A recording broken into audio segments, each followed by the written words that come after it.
Hi guys. I just wanted us to talk about the banning of the parliament, the South African parliament to be exact.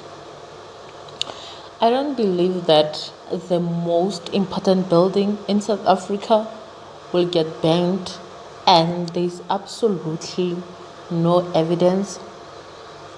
Where were the CCTV footage? Were they on or were they off? The smoke detectors, what happened to them? What happened to them? This is the most important building ever. The securities, where were they? Apparently on Twitter they are saying they've taken a day off or something like that. My question is, if they take a day off or they were told to take a day off, who was supposed to replace them? Because that building cannot just be there and there is no security, there is nothing. My opinion is that this fire was definitely planned, and the person who planned the fire, they planned the fire because they wanted to probably to hide something or to ban evidence of some sort, or they used their government funds inappropriately, so they were trying to hide the evidence, or there is something in the parliament that has records that they were trying to get rid of by banning. My question is, why not get those documents or anything that has the evidence that you've done something wrong out of the parliament, unlike banning the whole building? Like, I'm sure it must be millions to build the parliament. That building is huge. It has chairs that are obviously expensive. It has microphones that the speakers use when they are communicating. It has so many things, and that is obviously expensive. Our country already is draining in debt. The other time on TikTok, I was just on TikTok and I saw videos of Zimbabweans that were allegedly waiting at the Beta Bridge border, trying to come to South Africa illegally. There were so many. It seemed to me like it is the whole country. Like the way there were so many. There were countless, very countless. So that shows the kind of hunger that they are dealing with, the kind of struggle that they are dealing with in Zimbabwe. Nobody can put their life in danger if they are well fed, if their country's finances are okay, if their inflation is good. We all know that the economy of Zimbabwe is very bad, and it's affecting the citizens. They have to go to other countries for greener pastures. And since South Africa is the nearest, they obviously go to South Africa to look for greener pastures. I have nothing against that, but what I have, like, my opinion is that how they come to South Africa, firstly, it is illegally. But then I thought to myself, how can we blame them? Because they don't even have the money to buy a flight ticket. And I'm sure it's very, very expensive in Zimbabwe just to purchase a plane ticket to come here, just to do a visa and all those things, a passport. Obviously, it's expensive. We are talking about Zimbabwe here.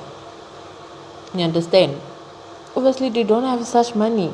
So their only option is to come here, crossing over those fences. They have to crawl on the floor to go through the fences. Like I saw this other video where a lady, the child was at the back, and this lady was going through a fence with those, what is those things that prevents people from crossing? I don't know, what do they call them? It has like spikes that will hurt you if you are forcefully trying to pass through a fence. The child was crying. It was just so distasteful. It was painful to see such an ordeal. And one thing for sure, if this continues, the South African country, already we are struggling with food insecurity. The food is very expensive now in South Africa. The fuel is very expensive right now in South Africa. Everything is just so expensive. The school fees, everything. The traffic, everything is just so congested and expensive because the economy is strained. There are so many people in South Africa. South Africa now is getting overpopulated. There are so many people who came to South Africa illegally, whereby they are not even contributing to the country's economy because they came here illegally. The police in South Africa, they are always taking bribes. They are always taking bribes from illegal immigrants, from the Nigerians who are selling drugs, from people who do things that are out of the way on the road, like drinking and driving. They are taking bribes for that. Like, South Africa is messed up. It is messed up. And back to that topic, that man, I don't think that he is guilty, according to me. I just feel like maybe he was paid to take the blame for somebody else, or he was just blamed to be a scapegoat so that somebody who did this doesn't take responsibility. I don't believe that man, like, what motive does he have? What motive? Like, you can't just do something like that without a motive. For example, if you kill somebody, you must have a motive. Why did you kill them? What are you going to benefit should that person die? What is it that you're going to benefit? I mean, you can't just kill a person for fun, and you can't just ban a parliament for fun, and that man is not part of the parliament. So what is he going to benefit from banning the parliament?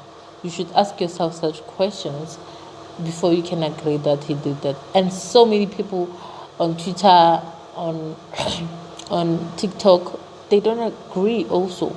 They don't believe that story. And I don't too. There's no way, absolutely no way.